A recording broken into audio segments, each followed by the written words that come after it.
যদি আপনার মনে সাহস থাকে তাহলে সেটা কোনো ব্যাপার না। আপনার বয়স 35, আপনার বয়স 40, আপনার বয়স 50।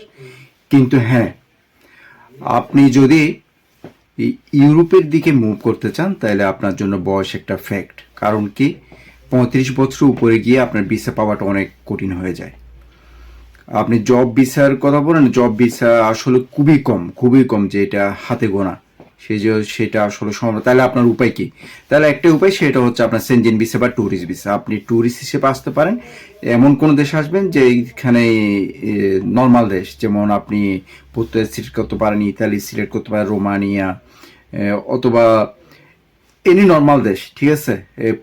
আপনার ইউরোপ 29টা দেশ, নর্মাল কোনো দেশ সিলেক্ট করবেন, সেখানে আপনি ট্যুরিস্ট হিসেবে। কিন্তু ওই দেশগুলোর মধ্যে আপনার ট্যুরিস্ট কান্ট্রি কোনটা সেটা আপনার ঠিক করতে হবে।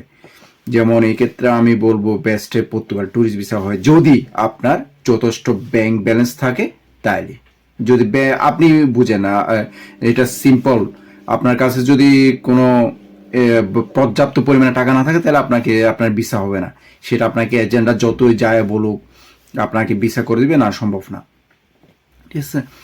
সো আপনার এটাই মাথায় রাখতে হবে। আপনার যদি বয়স 35+ হয়ে যায় তাহলে একটা অপশন, সেটা হচ্ছে আপনার ট্যুরিস্ট ভিসা। ওইখানে আপনি অনেক দিন স্টাডি গ্যাপের পরে যদি ডক্টর ডিগ্রি বলবেন, মাস্টার্স, এই ধরনের স্টুডেন্ট ভিসার জন্য চিন্তা ভাবনা করবেন, সেটাও রং।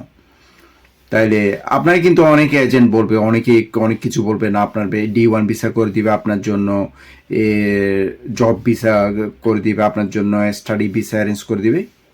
সেগুলা যদি আপনি আসলে লাকি হন তাহলে সেটা -0%, সেটা ওকে। তো সবচেয়ে বেস্ট অপশন ট্যুরিস্ট ভিসা, যদি আপনার যথেষ্ট পরিমাণে ব্যাংকে আপনার যথেষ্ট পরিমাণে টাকা থাকে, এবং আপনার